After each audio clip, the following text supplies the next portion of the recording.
Good day. Welcome to the Writing Theatre. My name is OLAJUYIN, and here with me is my co-anchor. MOSOPEFOLUWA.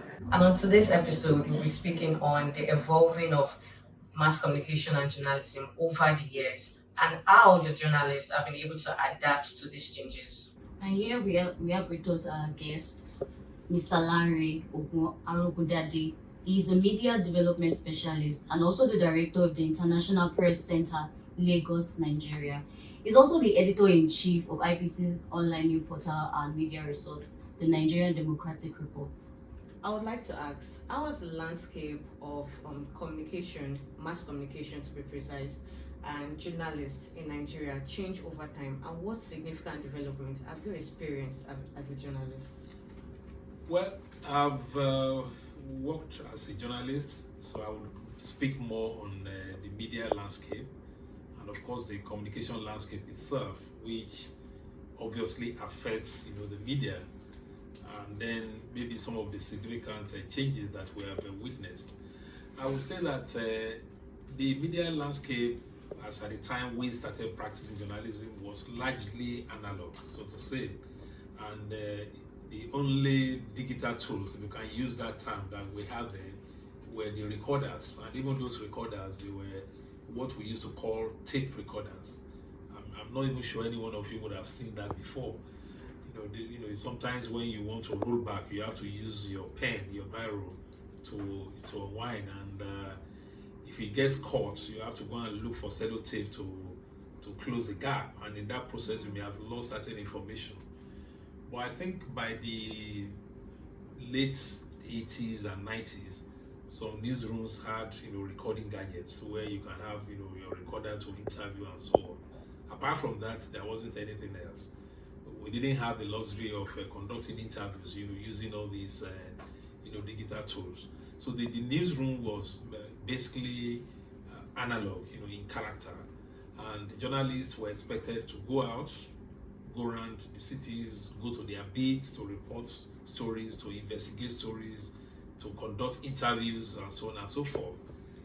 At that time, if you returned from an interview and probably you forgot to ask a particular question that the editor had asked you to ask, you would have to take your vehicle and go back again to go and ask that question, because, like I said, even though newsrooms then had telephone lines, but those telephone lines were not strictly for use by reporters, except when you are taking stories from outside stations. And so newspapers then had what we call radio rooms, even though they were not radio stations. The radio rooms were where reports, stories were filed by correspondents. It was later on that we also had fax machines where you could fax your stories, but largely reporters on the field will use that, and so you'll be hearing things like Alpha, Romeo, and all those kind of things to describe the stories. So that was what we had.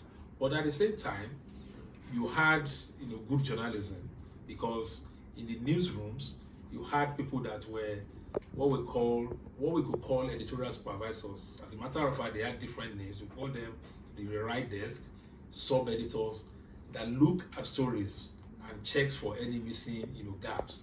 So that was the kind of journalism that we were practicing. You could always know a journalist in those days by the shape of their shoes, because they will have gone around the streets, moving around and doing all those kind of things. So that was the kind of journalism that we had. But things have changed over time, and we can begin to look at some of these changes. And I feel that the greatest change that we have seen is in the area of information communication technologies. That's changed the landscape completely. And today, the average reporter is armed with a mobile phone that can do almost everything, just like we're having right here in this room. Do interviews, use it to conduct interviews, send questions. Before this interview, you sent me some questions by WhatsApp, for example, even though I didn't bother to read them, because I would just feel that it won't allow the discussion to flow, naturally. But those are the kind of, changes. So we're in a digital age, and it has affected journalism. Right from this newsroom, you can send a story of this conversation. This conversation can go live, on Facebook. And the challenge that I feel it imposes on us as journalists is the fact that you now need to take the profession, seriously, because the margin of error has to be very, very, very negligible, because everybody is seeing, what you are doing. When you are putting your story together, you are talking of breaking story. The truth is, by the time that story gets there, it's already broken. So you can't be talking of breaking stories when the story has been broken several times on social media platforms and all those kind of things. And that has happened. Now, in the field of communication, I would also say that it has impacted the work of the media. In those days, like I said, even the telephony system was more or less analog. You just have all these boxes and then you make your calls. Communication industry itself has been revolutionized, and that's why we also have all these mobile phones. They are indicators. So that's how communication itself has impacted journalism.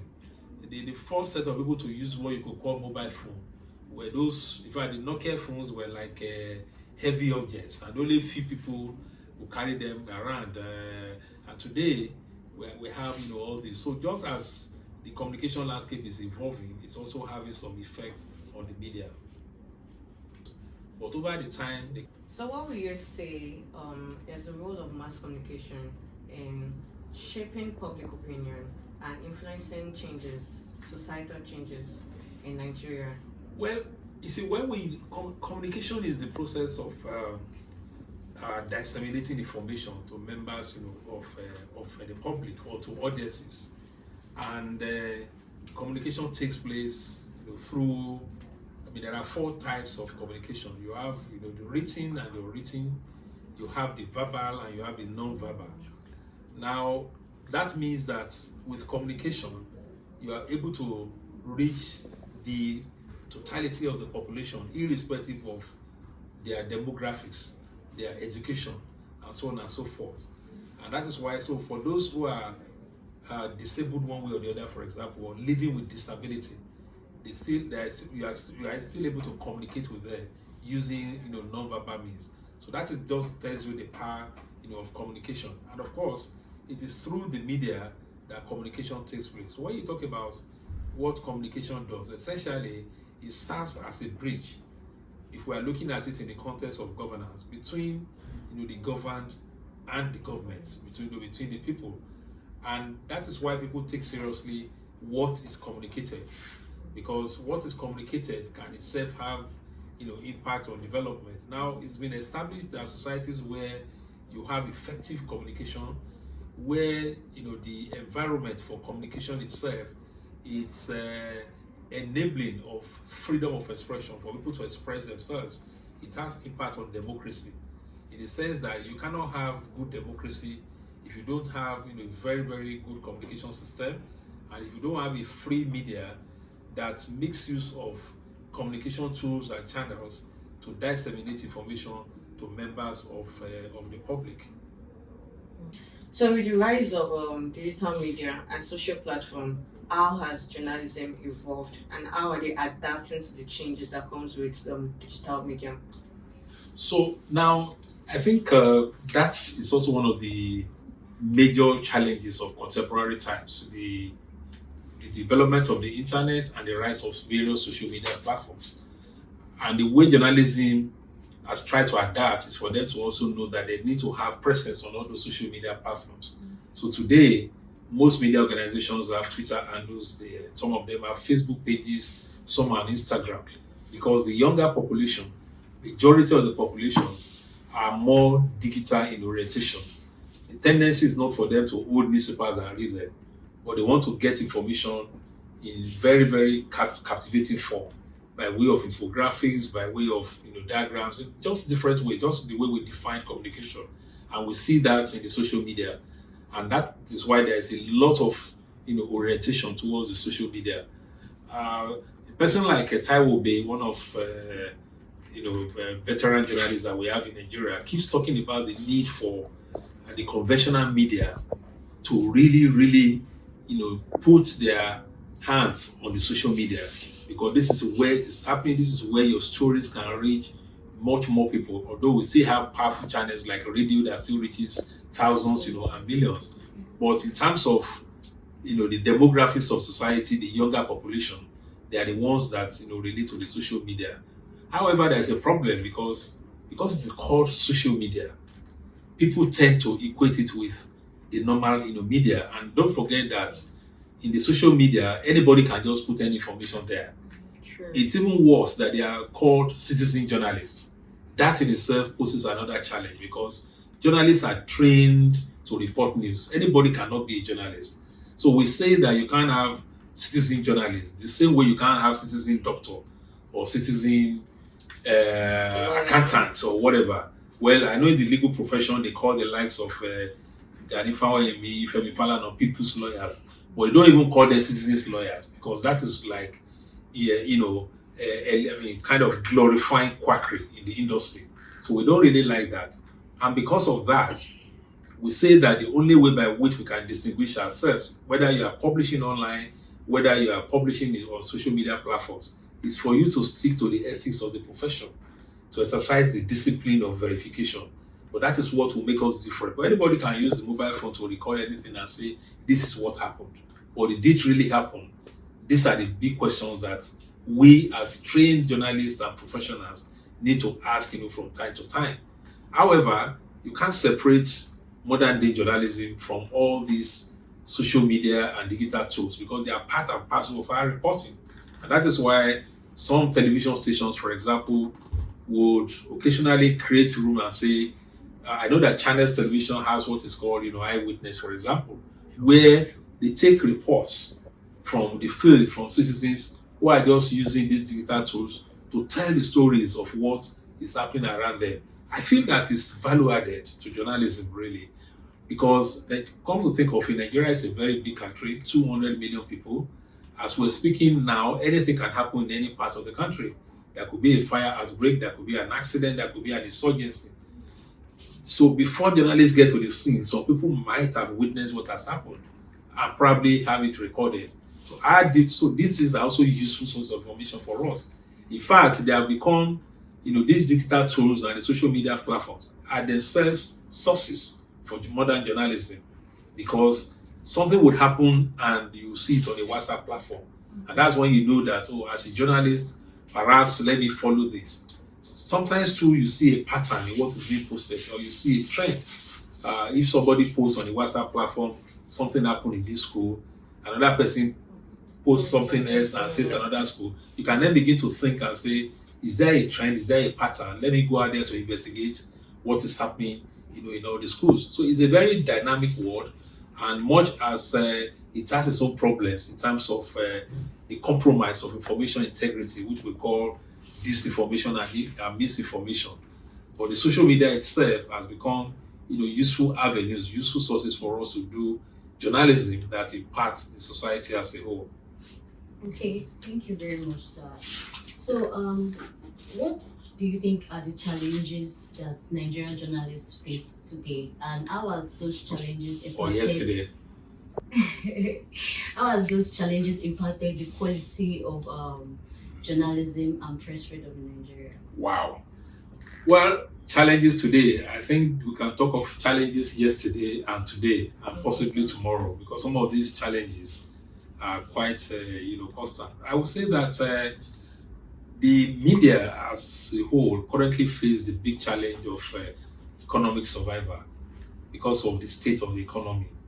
It has affected the media drastically, and most media organizations are struggling to survive in the face of inflation. Unfortunately, government has not listened to the demands of the media that there should be waivers on media inputs, newsprint, tools we use, even all these cameras that are imported. What we've been asking government is grant waivers or tax rebates and see the media as performing educational functions, which we actually perform. Now, you are all aware of what happened during the 2023 elections, general elections, and in fact, any other elections. Everybody expects the media to do voter education. So we go out, we educate the public, we do voter education, we do enlightenment, and so on.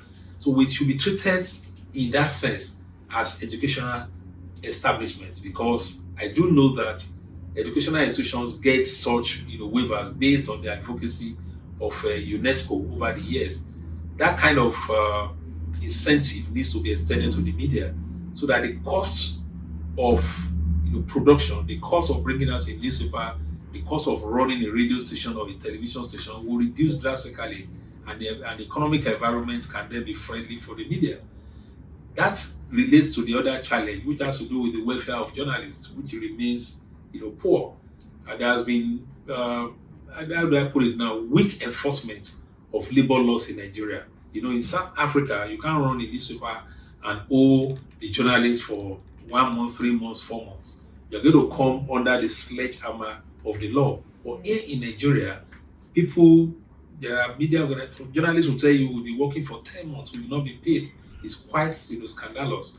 Now, when you have poor welfare, it tends to encourage the compromise of professional integrity by way of taking a brand envelope, by way of relying on the subjects that you are covering to be providing for your means. So you are going out to cover a governorship candidate. It's that governorship candidate that pays for your transportation, that puts you in an hotel, and all those kind of things. That way you are compromising professional integrity. So welfare of journalists is a big challenge. The other challenge has to do with the repeated threats to press freedom by way of attacks on journalists, threats on journalists, indiscriminate arrest and detention of journalists, and in fact, killing of journalists. One of the things we do at the International Press Center is to regularly document incidents of attacks on journalists, and we normally issue our annual report. For year 2022, over 60 journalists across the country were molested one way or the other, arrested, attacked by security agents, particularly the police, the army, political thugs, and so on. During the 2023 elections, some journalists who were on duty and duly accredited were assaulted by political thugs. Some of them are still nursing the injury. So this is a major challenge for the profession, in the sense that those that we report do not want their activities to be exposed. And when they feel threatened, they just go after journalists. In the area of legislation, we also have challenges and we have threats, because some of these legislations tend towards strangulating the media as against emancipating the media. Now you take the National Broadcasting Commission, for example, which is a regulatory body for the broadcast media. Anytime there's an alleged infringement of what we call the Nigerian Broadcasting Code, they impose fines. They impose the maximum punishment. They don't even allow those media organizations to defend themselves. They just come forward and say, we watch your program, you were this, you were that, and on that basis, you have been fined. No query, no opportunity to defend themselves. And that is why we're alarmed that sometime about a year or 2 years ago, they now introduced 2 bills in the National Assembly to amend the acts establishing the media regulatory bodies, that of the Nigerian Press Council, which regulates the print media, and that of the National Broadcasting Commission. And some of the provisions really are a threat to journalism, particularly look at that of the Nigerian Press Council. They give it the power to revoke licenses of newspapers where there are infractions. I mean, that is really not it in a democracy. And the arbitrariness of the fines and so on. So we had to object and say that, look, we do not want this kind of laws. But those are not the only laws that affect media practice in Nigeria. There are other bills still pending in the National Assembly. The social media bill, for example. Actually, the name of the bill is Internet Falsehood and Related Offences Commission, which essentially gives government the power to compel you to disclose your source if they believe that you have engaged in unlawful practices. There's another one. They want to establish what they call the National Hate Speech Commission, which again would have implications for press freedom. You will recall also some time ago that the president, the former president now, Buhari, banned Twitter. And following that ban, the National Broadcasting Commission asked all broadcast media to go off their Twitter handles. These are threats to media independence, press freedom, and in fact, freedom of expression. We must always make the point that each time the government or any of its agencies or anybody at all attacks the media, it's the people they are attacking. Because the only reason why you have the media why you have communication is because citizens have the right to know. So the root of press freedom, freedom of expression, and every other thing is the right of the people to know. When the journalist tries to do a story and bring it to public knowledge, and you go after the journalist, you are not only assaulting press freedom, you are also assaulting the right of the people to know. And we need to continuously talk about this and demand an enabling environment for journalism to thrive in Nigeria. Okay, thank you very much, sir. So, what advice will you give to young journalists who want to make a difference with their reporting and also contribute positively to societal change? Well, my advice to young journalists would be that they need to be courageous. You need courage for you to be an investigative journalist, for you to break barriers, go all out there, and get, that kind of stories. I would encourage, young journalists also to know that it's a very, very, good profession. But for you to excel, you have to, be disciplined. You have to read a lot. You have to be well informed. The modern journalist must be an informed journalist. He must not be a journalist. I'm glad that when you were introducing me, you already, you've already read and digested my profile and the profile of the organization. So somebody wants to go and interview somebody, and except for maybe radio, where for record purposes, or television, they will say, "Can we know you?" But when you are going to interview somebody, you would have had to do some research on that person, what he stands for, what he has said, so that you are asking questions from informed, point of view.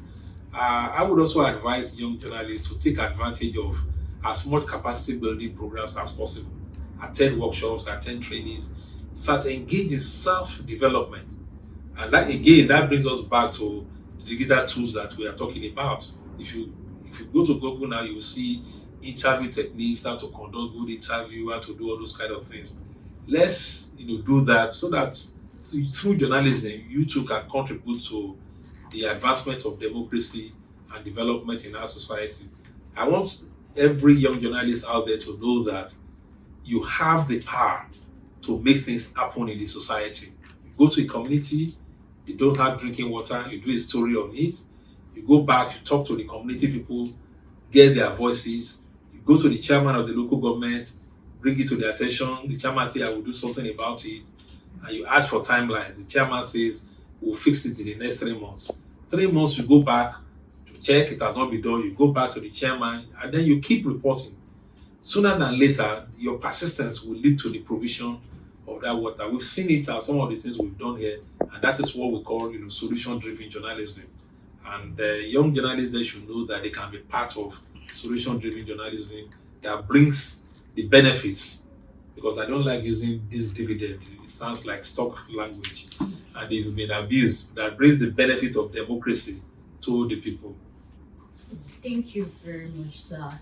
We always know that the aim of news is to inform, educate, and entertain. But this session has been informative and very educative. You have had it from him. You can provide solution as a young journalist. You can be a solution giver. You can do so many things by that profession that you are practicing. Thank you for staying with us on Writing Theatre.